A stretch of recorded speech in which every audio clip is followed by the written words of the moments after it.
मैं हूं आपके साथ नम्रता शर्मा। क्या केंद्रीय परिवहन मंत्री बीजेपी छोड़ने जा रहे हैं? ये सवाल हम इसलिए नहीं उठा रहे हैं क्योंकि उन्होंने ये कह दिया कि वो राजनीति से कभी ना कभी संन्यास ले सकते हैं, बल्कि ये सवाल इसलिए उठ रहा है क्योंकि महाराष्ट्र कांग्रेस के अध्यक्ष नाना पटोले ने एक बयान दिया है और उसमें उन्होंने कहा कि वो अपनी पार्टी से नाराज हैं।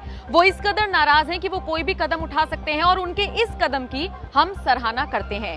नाना पटोले ने बाकायदा एक लंबा चौड़ा बयान दिया है जिसमें उन्होंने साफ तौर पर कह दिया कि नितिन गडकरी का हम स्वागत करते हैं, वो जब चाहे कांग्रेस में आ सकते हैं। ये एक लोकतांत्रिक पार्टी है जहां पर सबकी सुनी जाती है।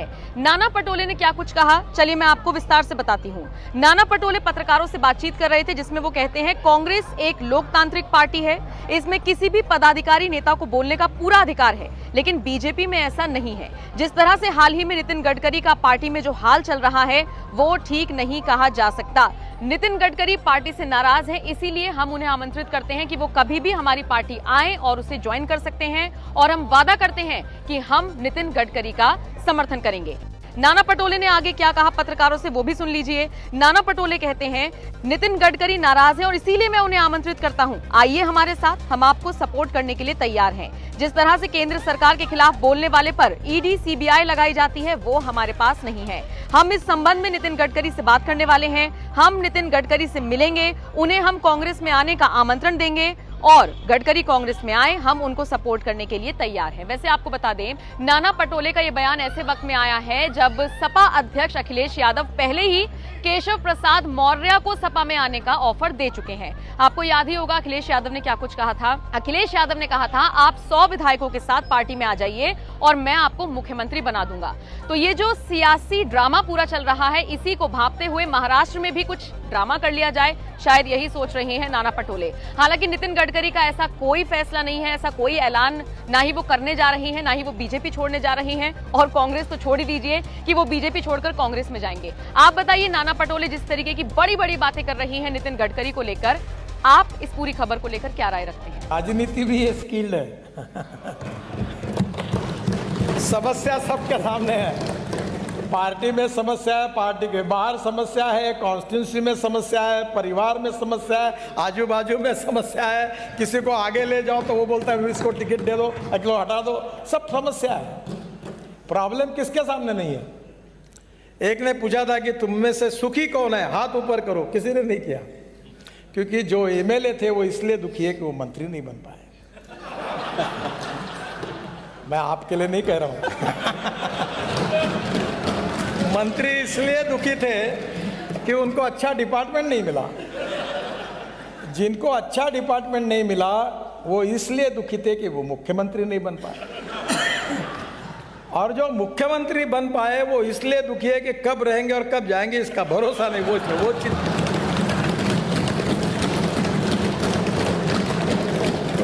शरद जोशी करके हास्य व्यंग्य कवि थे, बहुत सुंदर कवि थे, शायद आप जानते होंगे, मैं उनका बहुत प्रशंसक रहा हूँ, लेखक थे भोपाल के।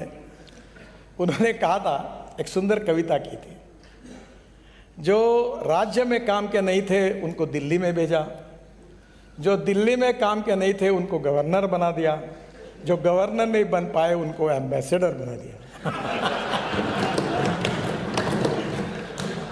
अब राजनीति जो होती है सभी पार्टियों में ये चलता ही है। और मैं जब बीजेपी का प्रेसिडेंट था, जिसका उल्लेख उन्होंने किया, मुझे कोई आदमी ऐसा मिला नहीं जो दुखी नहीं था। इसके प्रपोजल करने में, काम शुरू करने में अभी तक 6 राज्यों ने एमओयू किया है, बाकी लोगों ने क्यों नहीं किया? आप करिए, प्रपोजल भेजिए, आरओबी मंजूर करिए और काम कराइए जिससे आपके राज्य को फायदा होगा। ऐसी बहुत सी बातें हैं जिसमें ओनरशिप की आवश्यकता है। देखिए, अगर कोई एक्सीडेंट होता है तो लोग किसको जिम्मेदार मानते हैं? मिनिस्टर को मानते हैं। उसका अगर रेलवे का एक्सीडेंट हुआ तो बोलते हैं मिनिस्टर ने रिजाइन करना चाहिए। लाल बहादुर शास्त्री ने रिजाइन किया था। हवाई जहाज गिर जाता है तो एविएशन मंत्री का रेजिग्नेशन मांगते हैं। अब मुझे बताइए कि आप जब जिम्मेदार है तो आपने भी बोलना चाहिए ना कि ये क्यों नहीं हुआ। ये उसकी जो ओनरशिप है, हमारे बेटे पर प्रेम करना कैसे नेचुरल होता है, क्योंकि वो हमारा बेटा होता है, हमारे परिवार पर हम प्रेम करते हैं। पर हमारे दिए हुए जिम्मेदारी के काम पर भी हम उतना ही प्रेम क्यों नहीं करते? तो ये ओनरशिप आप में से अनेक लोग करते भी हैं। तो ये जो ओनरशिप है, ये रखकर केंद्र सरकार के सभी योजनाओं का फायदा लेकर आप काम करेंगे तो काम होगा।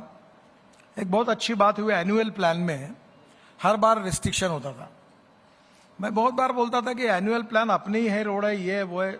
सेक्रेटरी साहब ने उसको मान्य किया, सीलिंग निकाल दिया। अब एनुअल प्लान में आप डालो, भेजो काम, पर land acquisition, utility shifting, forest environment clearance करके भेजो। अब आप उसमें कोई पैसे की मर्यादा नहीं है, हम स्वीकारने के लिए तैयार है। आप डीपीआर बनाओ, परफेक्ट बनाओ और भेजो। पर लैंड एक्विजिशन करने में 6-6 साल टाइम लग रहा है। इन्वायरमेंट फॉरेस्ट क्लियरेंस अटकी हुई है फाइल। यूटिलिटी शिफ्टिंग हो नहीं पा रहा। छोटा सा लैंड एक्विजिशन कर नहीं रहे, ईयर टू ईयर चल रहा है।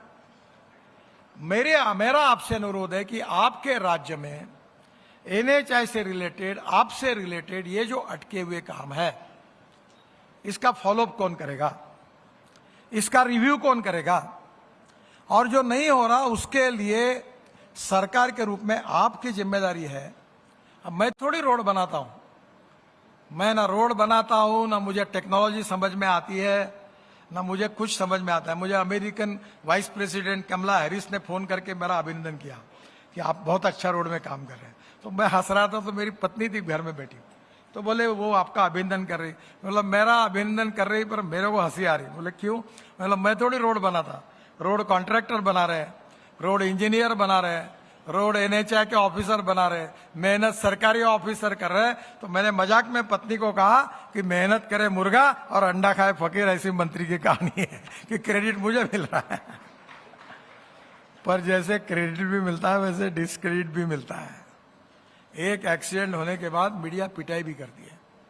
इसलिए हमें ओनरशिप लेकर, जिम्मेदारी लेकर, हमें हमारे राज्य के सभी प्रकार की समस्याओं के लिए रिव्यू मीटिंग लेनी चाहिए और रिव्यू मीटिंग में इसको रिजॉल्व करना चाहिए। और नहीं होता है तो ठोकना चाहिए। कैसे नहीं होता? आप सरकार हो, जो मंत्री बैठे हैं वो सरकार है, ये कभी होता नहीं। पर अगर सेक्रेटरी और अधिकारी कुछ भी लेकर उसके ऊपर बाद में आप जो लिखेंगे, वो संविधान ने आपको अधिकार दिया है, आप पॉलिसी मेकर हो, फिर उसकी जिम्मेदारी भी आपके पास आएगी।